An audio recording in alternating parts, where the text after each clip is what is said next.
Welcome to the Motoring Podcast, your weekly discussion of motoring news. This is episode 705 on Tuesday, the 18th of August, 2026. Hello, I'm Alan. Hello, I'm Andrew. And this week you'll hear how you can make something go away if you throw enough money at it.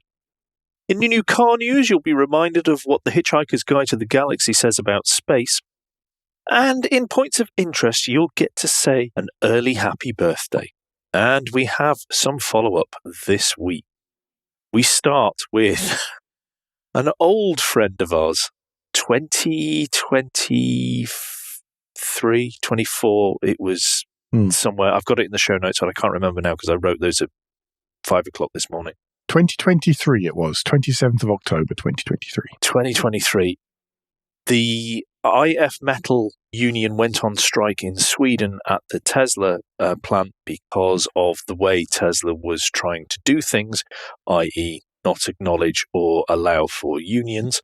They stepped out. This then spread across the Nordics, as well as not just in Sweden, but it spread across the Nordics where different, particularly in Sweden, different elements of the society stopped helping Tesla. Like the post office refused to pass on license documents and plates. Yeah. They wouldn't deliver those. And dock workers stopped unloading boats and all this sort of stuff, which when you look at Sweden's market, that's a heck of a dent for Tesla, considering how EV-centric it is. But however, the strike is now officially over. And it is officially over because there is no one left to strike. This is due to the fact that Tesla has paid off all the people who were striking to go away. And they have pocketed unknown sums of money, which we presume is quite large, and have left. Therefore, you cannot have a strike if there is no one striking. Mm-hmm. Now, both parties in this, as a result, are claiming victory. Tesla because, well, there's no more strike, and they managed to solve that. And the IF Metal president, Marie Nielsen, is also saying, and she's saying that our members at Tesla are true union heroes. They dared to fight for a collective agreement against an employer that is consistently hostile towards unions. Striking for almost 3 years requires immense personal sacrifice. The strength of our members at Tesla cannot be overstated. As they wander off with a pocket full of cash. Yes. I mean, it does. Honestly, holding out for 3 years is impressive. That is. And so is everyone else in Sweden and the Nordics who supported and helped out as well, because they deserve. Because as it says here in the end of the quote, they employed methods that have been banned in Sweden since the 1930s. Yeah. Just to reiterate Not good. High level that we all hold Tesla to. Yes. Well, quite. Speaking of high levels then, new news. The government has launched a consultation on the zero-emission vehicle mandate. Obviously, the government in the UK has evolved once more recently with the appointment of Andy Burnham as the Prime Minister, which I still can't get used to already.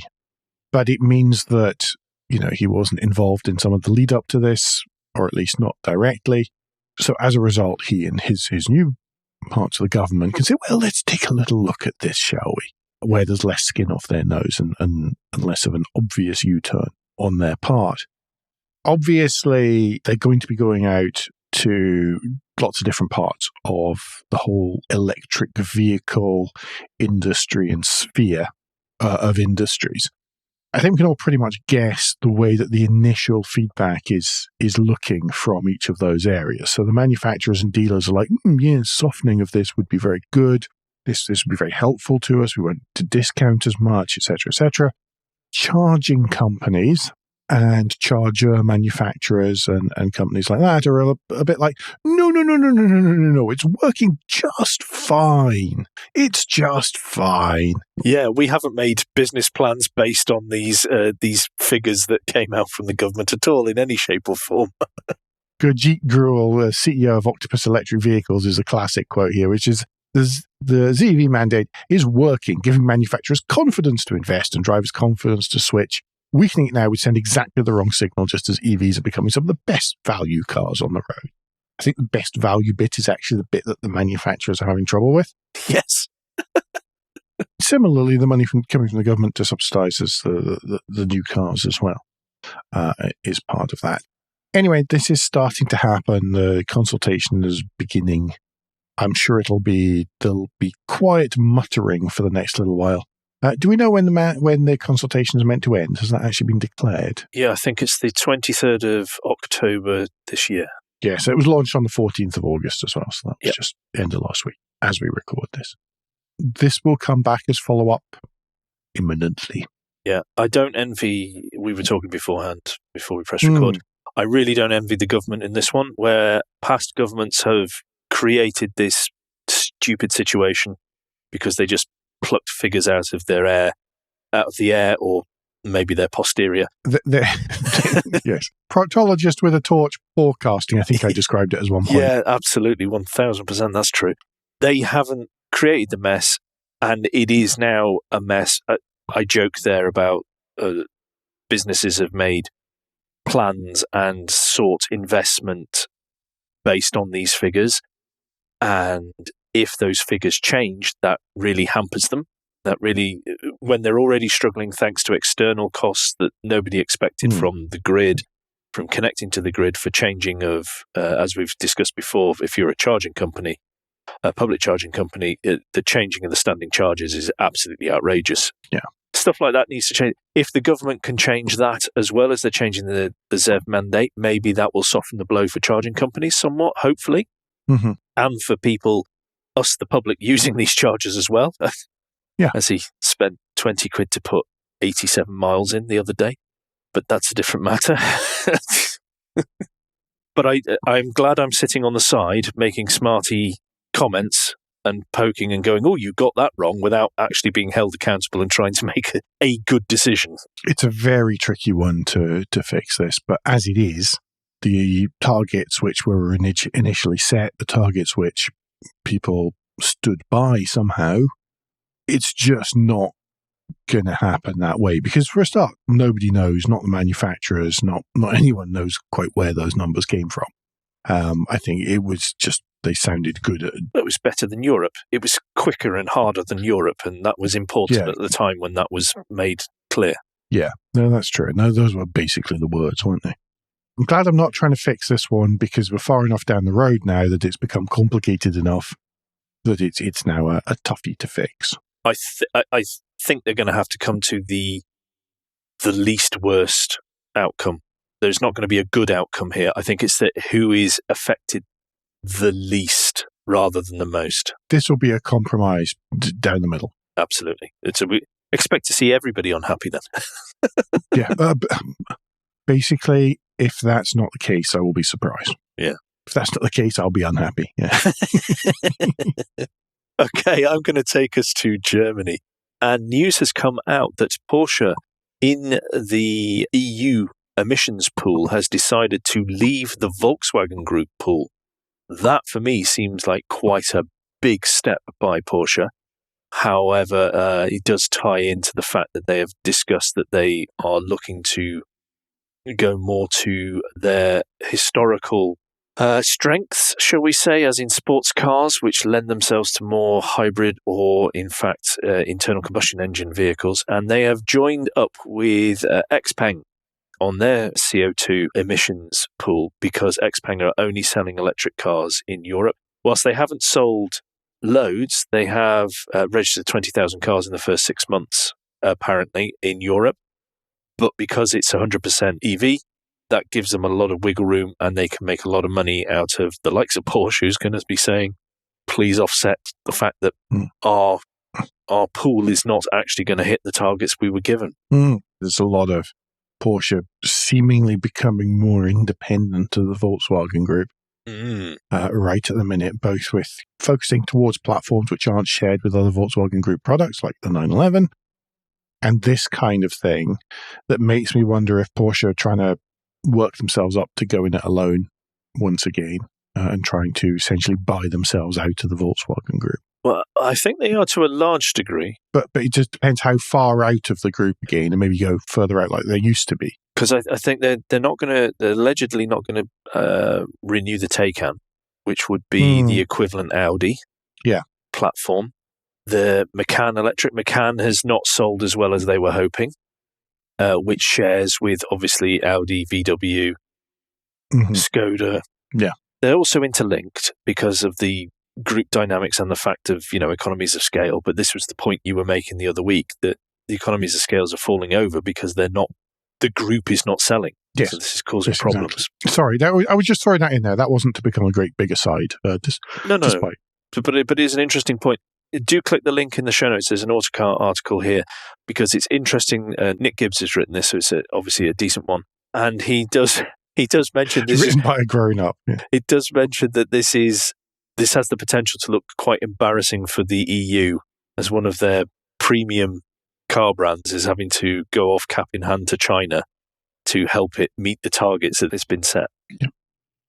China, however, are looking very much at EV ownership and trying to make that as good and as painless and try and offset as much disinformation as possible. They're introducing a new standard. It is voluntary at the minute, and it is GB/T 46991.1-2025. So that's good, everyone, isn't it? We know exactly what that one is. Yeah. It's a new standard for transparency in electric vehicle battery health, which they've published with a bunch of new details. The idea is to standardize the measurement of battery health and standardize the way in which that's communicated. As we know, lots of the 600-mile bladder crew are very much, one of the things that they're always about, after 10 years, it needs a whole new battery. And I think what we're all finding is that that's not the case at all. There are some new minimum standards as part of this, one of which is, for example, display errors are to be limited to a maximum of 5%. So I don't know if that's of battery life or just battery state of charge. I imagine it's battery life. It's possibly connected to the state of available energy, which is a big component of this. That's what I really meant instead of battery health, yes. Which I think is a really interesting and important part of this, and I think will give buyers of used cars, because I imagine this will now be adopted elsewhere. They talk about one of the rules of the state of available energy is that there must be minimum of 82% of the original available energy after 5 years or 100,000 kilometers, which I think is great. And then you can go up to, for 10 years, it needs to still be 70% or 200,000 kilometers of use. I think this is great. It can, like I say, it gives confidence to anyone buying secondhand that they're going to get something that will work pretty close to what it was when it was sold. I don't think that those are particularly draconian either, from what I've heard and learned about EV battery life. No. That seems very reasonable kind of levels. Yeah. I would be really upset if it was less than 82% after 5 years, to be perfectly frank. Well, there's some cars that haven't made that in the past, but now the technology has moved on so much. Well, that's it. I mean, stuff like the Mitsubishi iMEV had all sorts of trouble with that kind of thing, but that's 20-odd years old. Leaps and bounds have been passed. Well, I'm just thinking of the Leaf. The Leaf has had a long history of this is the first generation Leaf, by the way, not the latest one. Yeah, the ones that look like a Tefal iron. Yeah, they have a real huge reputation for nose diving in range. And not just that, but the first generation of those ones, I think even during that model shape, it improved lots. But then people still saying, well, a car that does 80 miles for local buzzing around that's cost me practically nothing, which I just always feel from home, makes lots of sense as a station beater or whatever. Yeah, no, I absolutely get it. But again, it's understanding what is being offered and what you need. And I don't think we've all adapted to that yet. I just walked straight into that trap because, again, it was related to a I'm not going to go long into it. I'm not going long because I want to form my thoughts properly before I talk too much on it. Do we want to talk about WEVC? Yeah, I'm going to bring us back to Blighty in Cornwall, actually. The Watt Electric Vehicle Company, WEVC. That's Watt as in WATT. Yes.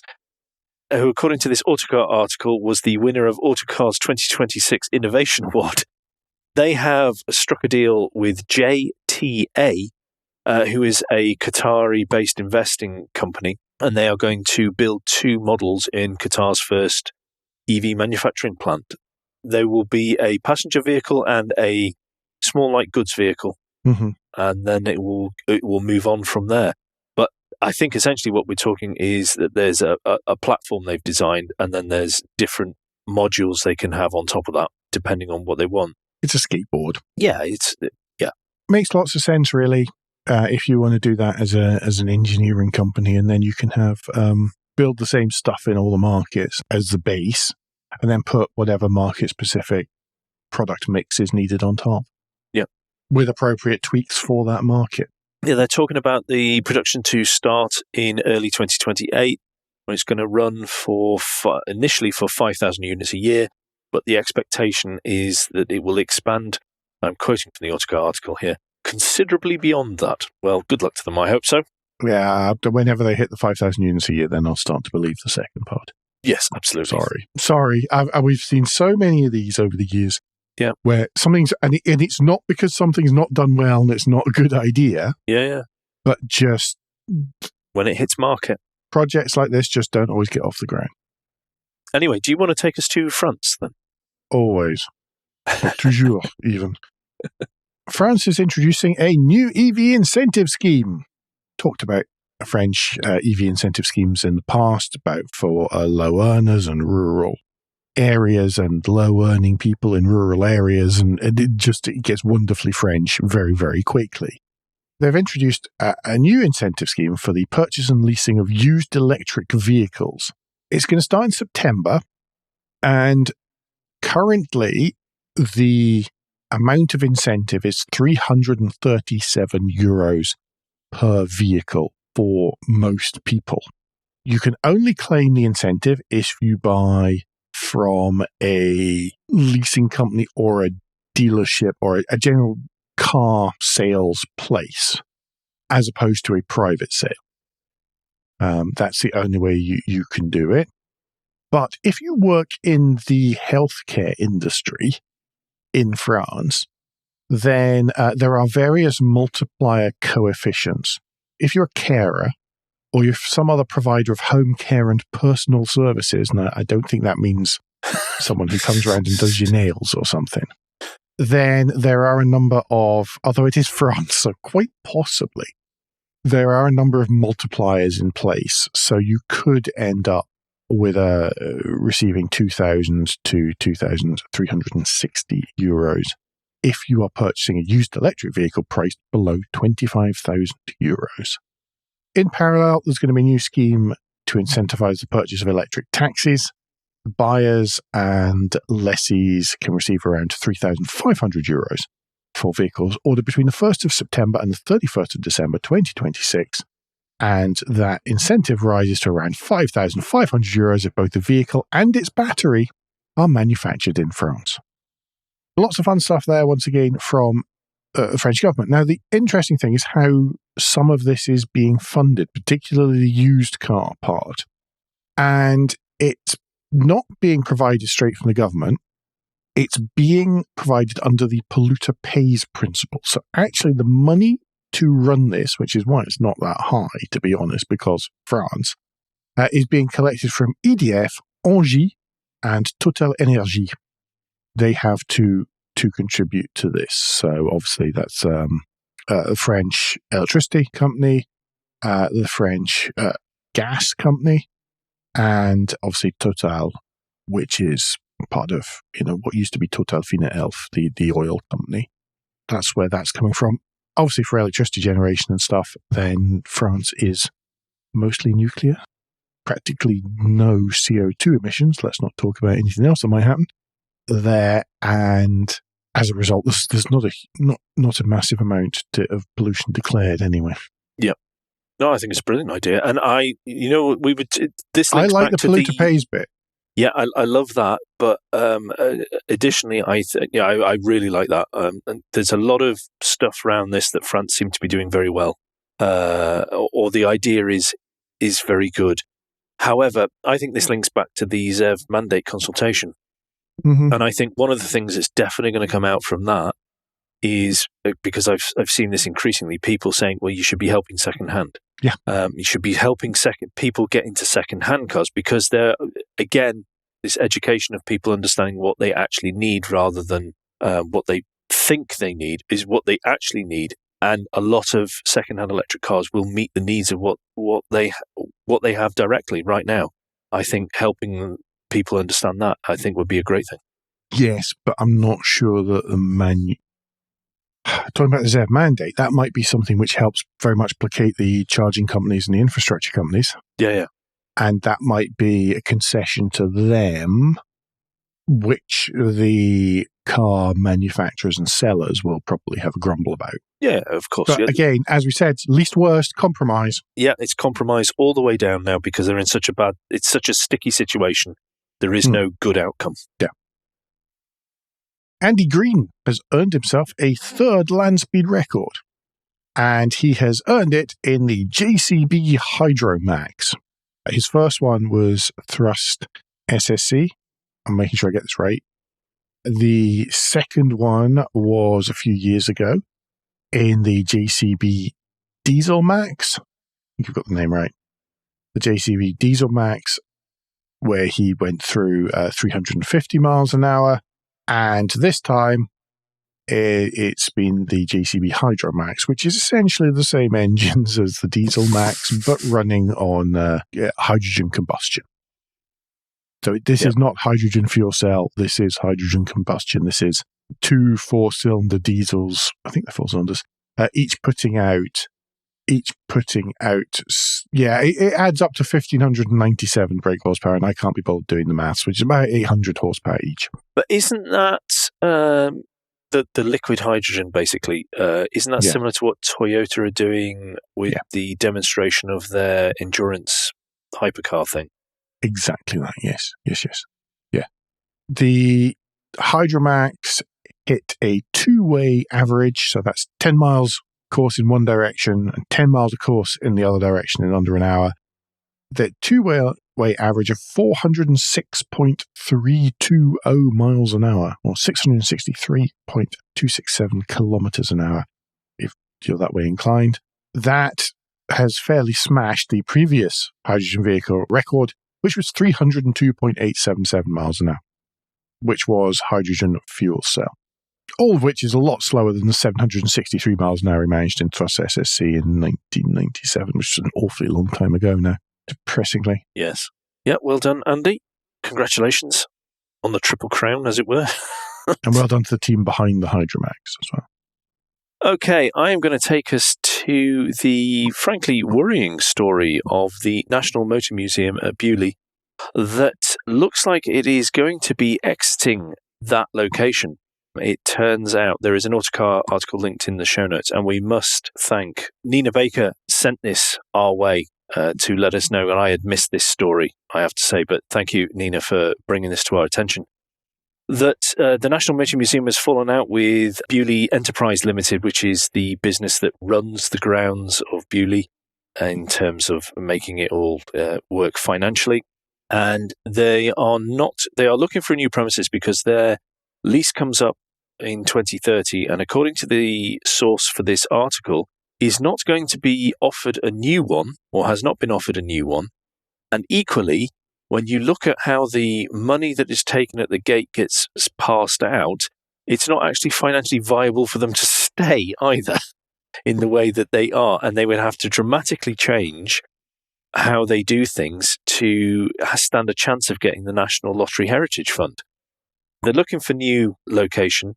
This obviously caused a bit of an outrage, at which the Beaulieu Enterprise Limited came out and went, no, don't worry, everyone. There will still be a museum here where there will be many vehicles displayed. Don't worry, even if they do leave. And it sounds like they are going to leave. But no one's going to notice anything for quite a while because there's 4 years to go, and but they're just making it clear.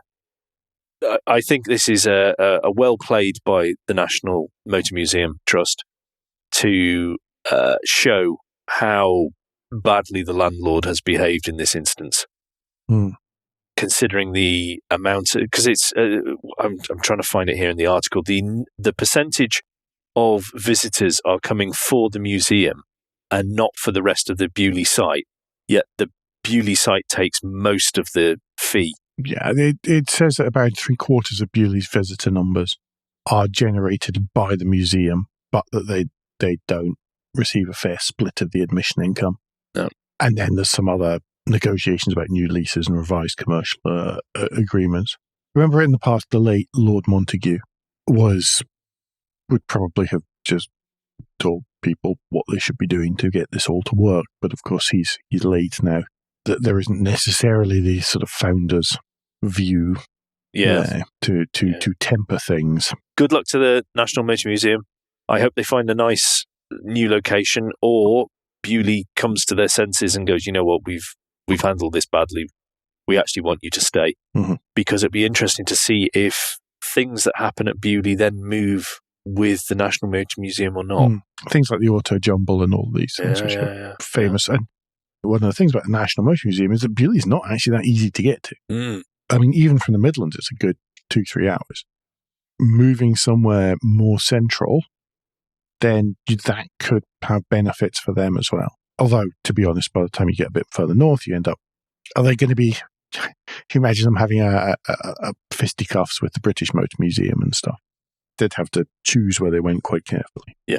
Anyway, that, I think, means the end of the first part of the show. Yes, at the end of the first part of the show, it is, of course, Guilt Minute, the quick break in the show where we ask for a tad of financial support to keep the lights on and the hosting running. If you feel that Motoring Podcast is worth a small consideration every month, then you can become a patron. Different levels of patron include different levels of commitment from us to you, including being able to watch the show recorded live. We also have a small range of merchandise in our spring store, from stickers to mugs and t-shirts. If you don't have any spare cash, we do completely understand, then you can help us by following for free from a podcast player to receive every show as they're released, and by liking and rating the show whatever way your podcast supplier lets you. If you've done all of that, and some of you do, so thank you very much indeed, then the last thing you can do is to recommend us to your friends or colleagues. Or just randoms in the street if you don't have any of those. Yes. Now, of course, our stunningly good-looking and intelligent listeners do have lots of friends. We do have fantastic listeners. Thank you all very, very much for all your support in whatever way. Yep. Right, I'm going to take us into new car news, and I'm going to start with the Leapmotor, and I'm presuming this is the way that they want this said, but the B03, you can make up what it could. The B03. I'm sorry. Crazy that you would name a car after something you can get a spray to solve. Yes, the B03. And this is a small hatchback which is aimed at the likes of the Renault 5 and the Volkswagen ID. Polo. That's the sort of size we're looking at. Price-wise, we don't know that specifically, but expect it to be starting in the low 20,000s. Again, that will be, considering its Leapmotor, that will be very attractive when it comes to the PCPs. The expectation from the WLTP testing is that it will have a maximum range of 242 miles, thanks to a 53 kilowatt-hour battery that is offered on the Chinese models. Again, we don't know all the specs yet, so it's going to come out in the first half of 2027. The article from EV Powered is having to look at what China offers and see if they and make a few guesses and presume that's going to be similar to what we get. I think this is excellent that we're getting yet another vehicle that does over 200 miles in the low 20,000s, which will equate to £200-300 PCPs, I would imagine. However, as I keep saying with Stellantis, and you keep saying, and this show keeps saying, is got a lot of cars fighting for the same market here.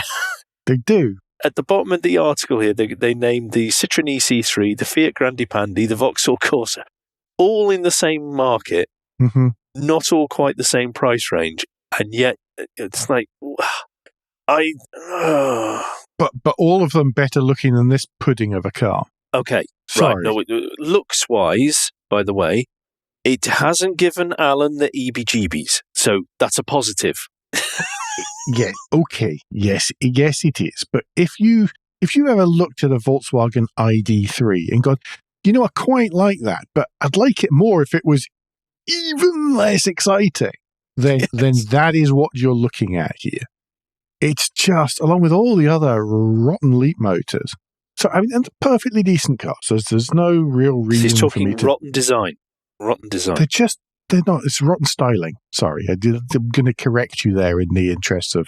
Okay. In case anyone who listens to looking out as well. Yes. And Yeah, it just, oh, gee, wow. Gosh. Yeah, I mean... There is so many cars today, though. There is an awful lot of blandness coming out, which I sort of understand. It is the heartbeat. Yes. Or Midsummer Murders of motoring, and seemingly aimed at the same demographic. Well, then, do you want to stick with China, but take us on to this new market we never realised existed in the UK? Yeah, totally the other end of the scale here.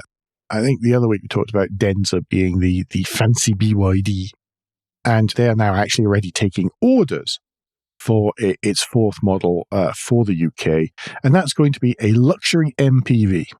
So these days, of course, luxury MPV kind of means fancy hybrid van with windows and super luxury seats in the back, which seems to be a market that Mercedes V-Class had all to itself for many, many years, and nobody really felt that was undersaturated at the same time. But we've now got the V-Class, the Lexus LM, the Denza, and the Xpeng, can't remember the model name, and they're all going for this new luxury market that they perceive that there is. And there's got to be a bit more than just... The last time I saw a market, really there was interest in this market, then Chrysler was still selling the Voyager over here. It feels like it is transporting wealthy clients to and from airports. It is The Apprentice. It is... I'm trying to think beyond that. I mean, I like the idea of them, but I just don't see who's going to go for it. They're limousines, not people carriers. Yeah. And they're good for, they're easier to weave around town in and out of parking spaces than maybe an S-Class or a 7 Series. Celebrities, particularly female celebrities, can get in and out keeping their dignity as well. There is a lot of that. I mean, I know that wealthy families in the Far East, for example, certainly in Thailand, when I was there many years ago, they always had one of these on their sort of fleets with a driver, and it was the vehicle that was used to ferry everyone around the place, take the kids to school, take them shopping, do this. So globally, there is a market for this kind of vehicle. I think it's far more limited here in the UK, but I am someone who would quite like to see MPVs return. I think that I love the sort of monospace type body shape as a practical way of getting as much space as possible with as little footprint as possible. But that's the product designer in me, I'm afraid. No, I own a Citroen Berlingo. I do not object to that idea at all. But the prices are expected to start from £75,000, which means it beats the Lexus LM by nearly 23 grand. Yeah, wow. Exactly. At the same time, this D9 is a plug-in hybrid. It's got an electric motor on each axle, making 228 brake horsepower at the front, 60 at the rear. And it's got 119 brake horsepower, 1.5 litre turbocharged petrol engine. Denza supposedly hasn't quoted a combined power output, but it should crack 0 to 62 in 8.6 seconds, which is more than respectable enough. The 58.5 kilowatt-hour battery under the floor should give about an electric-only range of about 130 miles, and it will be compatible with, because it's a BYD, the ultra-rapid flash chargers, so 10 to 70% in just 5 minutes if you desire. I was going to say, it's going to take seconds, isn't it, on that thing? Yeah. It's got fancy active suspension, which adjusts its compression and rebound rates as it goes along. Electric sliding doors, leather seats, panoramic roof, cooled and heated storage compartments, LCD control panels for each second row passenger, etc., etc., etc. The £85,000 Ultimate trim gains zero gravity seats in the middle row. There are no pictures of the zero gravity seats. I am very disappointed to tell you. But they have 14-way adjustments, 16-point massaging, and the ability to recline almost horizontal, plus 12.8-inch screens in the front headrests. Deliveries will begin in the next few months. I've got to say, of this week's new car news, this is the interesting one for me. I would love to see a resurgence in this marketplace, probably at the cost of what we're going to talk about next, hopefully at the cost of what we're going to talk about next, to be perfectly frank, because I think that this is a much better way of solving the same problem. Yes, I agree. the front has a look of the Lexus LM to it. The alloy wheels, I think they've just stolen those off of E-Class. Yes. Or a Vito. Because they are not. And Denza and BYD do seem to do that quite a lot. The alloy wheel designs are a lawyer's pen breadth away from being the same as very often Mercedes-Benz. Yeah. I don't know. I think that just obviously Mercedes-Benz have the look that people see as high class, so they're what they copy, and I'm sure they'll evolve away from it over time. Yep. Andrew, do you want to talk about an absolute beast of a thing? Yes, we are going to round out new car news by going back to the late 2010s and Korea, as the Audi Q9 SUV has been revealed. This is apparently going to be, and I'm quoting here, a quote from the Autocar article, unapologetically high status. It's aimed at the likes of the BMW X7 and the Mercedes GLS, so small SUVs, as you can tell. This is the Q9. It is enormous, and it looks like a Hyundai Santa Fe, like I say, from the late 2010s.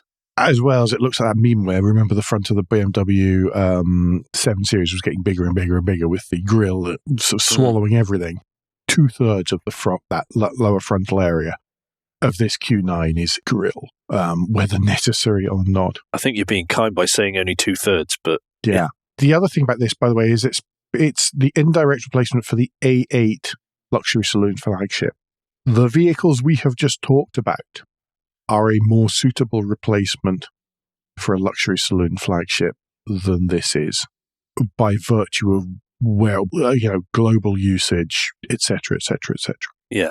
They're claiming that this is primarily for the North American and Middle Eastern markets, but let's be honest, it's going to come here, and it's right. Just to give you an idea of the gargantuan size of this thing, it's 5.3 meters long, it's 2.2 meters wide, it's 1.8 meters tall. That's bigger than either the Merc or the BMW. Mm-hmm. And as Autocar points out themselves in a very gentle way... Now, just say, not by a small amount either. We're talking tens of centimetres. Yep. Certainly in length. Multiple tens of centimetres. And as Autocar rather gently but pointedly makes the issue here, they say, where it will struggle to fit through many urban width restrictors. And good, say we. Yeah. Whilst there has been a lot of jumping up and down about the size of cars, and certain organisations who've been doing this have chosen to forget why vehicles have got bigger, and we don't agree with all the language that's used. However, we do feel there should be some sort of limit on a passenger vehicle, particularly if it's going to go into an urban area. Mm-hmm. And this is just too big. It's just too big. Just to give you an idea of context on that. So my car's previous generation Land Cruiser, give or take, this is 40 centimetres longer and a foot wider. Yeah, but you've got a big car, Alan. Yeah, it's 30 centimetres wider than my car, to give people an idea of just how big it is. Mine fits into standard parking spaces. And if we get to the interior, then they've decided to go down the route that Mercedes and BMW have done, which is to make their interiors look as cheap and nasty as possible by slapping screens everywhere, LED lighting everywhere. Although if you go further down the article, the interior that has the white LED lighting and the captain's chairs looks much more grown up and sensible, apart from the dashboard area, which just looks ridiculous. The industry has lost its mind when it comes to dashboards. 2 interior configurations. You can get a hang on. Yeah, no, 7-seat. It is 7-seat. Pardon me, 7-seat or 6-seat. I wasn't sure if it was 5-seat or 6-seat. 7-seat or a 6-seat setup, where the 6-seat has 2 captain's chairs in the middle. It's kind of impractical, that, by the way, because if you do fold down the rearmost seats and then you try and put something in the back, then as soon as you brake, it's going to roll back down in front, through between the 2 captain's chairs. Apparently, if you go down to the bottom of this article, the Q9 is the penultimate new model to feature Audi's current design language. This is being phased out in favour of the new design chief's minimalist radical next ethos, which is beginning with the Nuvolari supercar, which I don't like. I know I'm in a minority when it comes to listening to other people talk about it, but please fix the interiors, German car companies. You're not selling in China, so stop trying to do this.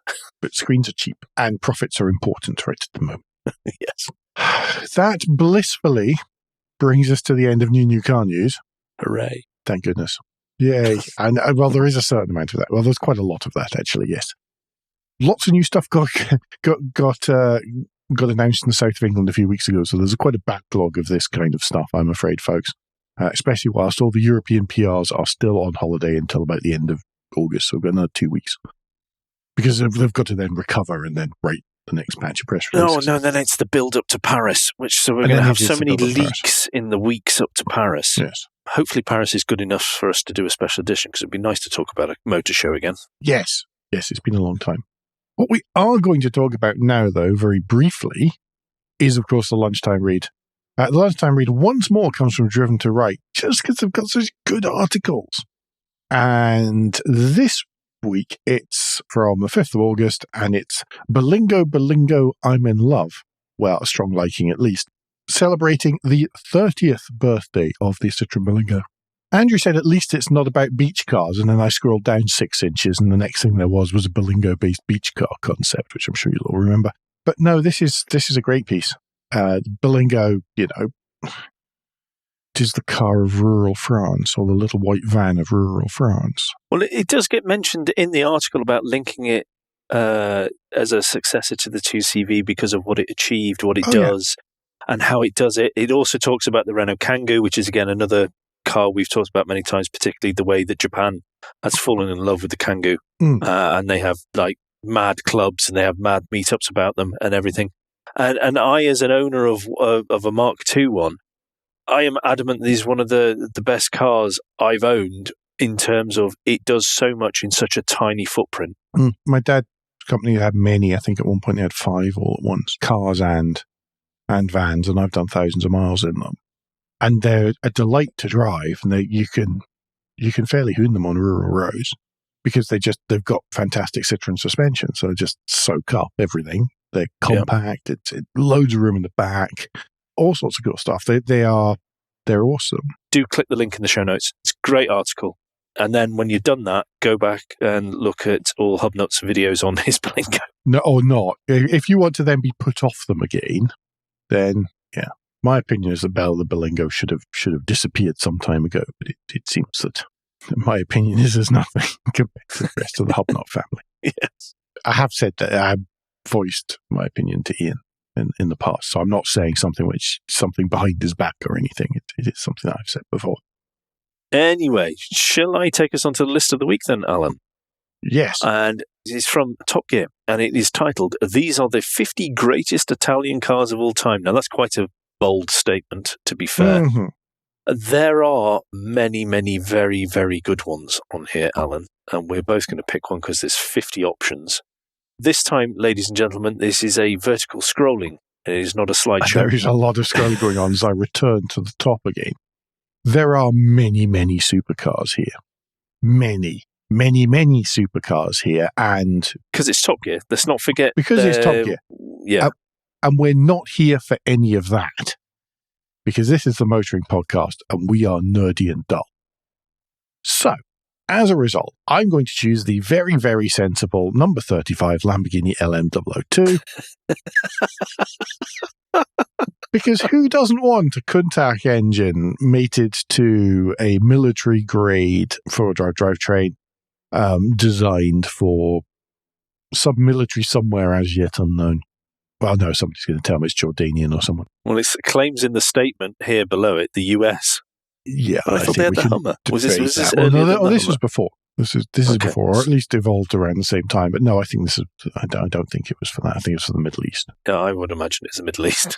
Yes, I think that. I'm not sure about that. I'm not sure about that US bit. Someone could tell me something else. Well, that's basically it. Yes, it could be on a number of different formats, but it's just there's ridiculous stuff on this list, and then there's the LM002. That's absolutely where I am. I'm not sure it's where I'd put my money, to be perfectly honest. I think there's more affordable ones. There are some stunners on here. What have you chosen? Well, I feel quite bland in what I've pick then. I'm not asking anyone to go very far now. I'm asking you to go to number 33 with the Maserati Quattroporte V. Oh, nice, yeah. I just love the styling of this. I love this. I've always loved how these look. I've always loved how these sounded. I would love to have enough money to be brave enough to own one and be near enough to a garage that could deal with it when things invariably went wrong, or just to keep it in tip-top shape. But I just think it's so much cooler than the German options, and it's so much better than the British option equivalent, although the last XJ would be quite close to this. Yes. So, little Quattroporte story. The CEO of my former employer and co-founder, he had two of these. One lived in a garage under the office in Paris, and one lived in a garage somewhere in Milan. And by a garage, I don't mean sort of repairing them garage. I do mean storage garage. A parking lot. A parking garage under the private garage under the office in Paris, and he did the chauffeur in that spot. Lucio had two Quattroporte. There are a whole heap of fabulous cars on here. I think a couple that will surprise you because they aren't all supercars or all the usual suspects. Honestly, there's not one on this list that I wouldn't go, okay, if you twist my arm. do you want to know what I'm back to? There's so many. I'll tell you my backup one. My backup was number 44. Hang on, now I've got to go back up because my backup was number 14. And I've totally thrown out what you said. There's far too many supercars down there. Okay, that's always beautiful. 14 is beautiful. 14 is beautiful. 44, yeah, well done. I like that. I have come to appreciate them more and more, particularly with the modern design of Ferrari, which I do not gel with at all. I saw one of those in Zurich in dark blue with a tan interior. Street parked in Zurich, and I was like, and I already liked it, and then it was there with the Swiss plate, and it was just, you could just see that, this gets taken skiing in the mountains or skiing in the winter and stuff. And it was perfect. It was perfect. The right spec in the right place, and then when you see a car like that, a situation like that, and you just think, okay, I get it, I want it. When I'm Dark Overlord of the Universe, then that will be the only spec you're allowed to buy the FF in. Is the blue with the tan, because that's just... I will, and to break away from this, I will be driven around in the back of a previous generation XJ V8 supercharged as well. Long wheelbase, glass roof, purple furry headlining in black, or dark grey. But it's got to have the purple suede headlining, because that's with amazing. The ad "Born to be Bad" or whatever it was. Yes, it's good to be bad. Going all the time. It's good to be bad. So, one of my favourite car adverts. That one. That is one of the best out there. Absolutely. Anyway, do you want to take us on to the and finally, because we're now waffling somewhat? We are, but I thought it was interesting waffling for a change. I think we're waffling because this bit has been the best bit of the show for us. Rather than new car news and the stories. Well, yeah, I'm sorry. This one's from a little while ago. This one's actually from May, and it's been sitting there in the triage. But as ever, and finally is tricky. So if you do find suitable and finally candidates, do let us know. You're cracking at that, folks, for actually letting us know about stories and pointing things out to us. But one of the hardest things for us to find is something fun and finally. But however, there is a curious thing happening in New York City, or a curious thing happened in New York City, in that Knight Rider got a speeding ticket. Was this in the 80s? No. This was not. This was in Brooklyn, and it was relatively recently. A black Trans Am with the Californian number plate of Knight, which, sure enough, they have one of those, but it is unregistered and with a sort of fake Knight plate on it.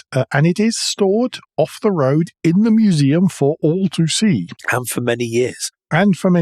Black Trans Am, Californian Knight number plate, was caught doing 36 miles an hour in a 25 mile an hour zone in Brooklyn on April the 22nd this year.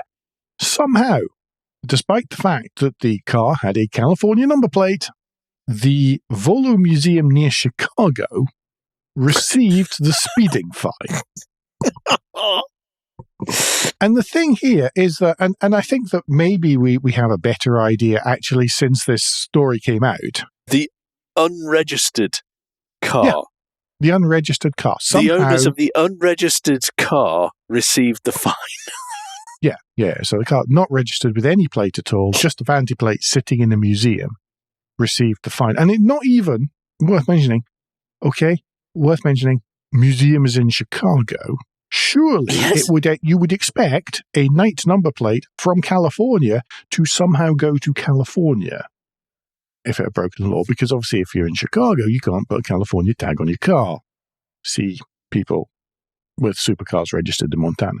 So, yeah, but nobody really knows what's happening, how that was managed. Obviously, the police departments aren't saying anything or fessing up to anything, although in light of some of the flocking cameras that there are around the US, maybe we start to see how it happened, because they don't recognize anything at all out of the ordinary. They don't even recognize which state car license plates and license tags are from. It says man with an American license tag right above his head on the video. Nobody really knows, but the museum was saying if anybody has David Hasselhoff's number, they quite appreciate it because he owes them $50. That's just mad. America, go home, you're drunk. Just stop it. I can't remember who it was who tagged this or shared it on social media, because it was some considerable time ago. But yeah, I thought that was a really good one just to round out on. Oh dear. I think that's about us for the week, isn't it? There's nothing special in parish notes. If Andrew sounded a bit funny and there's maybe the occasional click in his audio, he's not in his usual place, so he's on a mobile setup, so it might sound slightly different. Apologies if that's distracting to you at all. Yes. Otherwise, don't forget that between now and next week, you can give us any feedback and share your thoughts with the show at motoringpodcast.com on Blue Sky, at motoringpodcast on Instagram and Facebook, and on the contact page of www.motoringpodcast.com, the hub of all our activities. Remember, you can support us financially via Patreon, and please leave a review and rating on Apple Podcasts, YouTube, or however your podcast app lets you do such a thing. Andrew, what's the best way to get in touch with you? Probably the best way to find me is if you search for Crack Windscreen on Blue Sky, where I'm searching for the Looking Out the Podcast help group. Or on LinkedIn, you can find me under my full name there. And Alan, if people would like to get in touch with you personally, what is the best way for them to do that? Blue Sky again, where I'm at AJP Bradley, that's BRADLEY.bsky.social. And once again, I can be found on LinkedIn under my own name. We'll be back very soon, but until then, I've been Alan Bradley. I've been Andrew Clues. And safe motoring.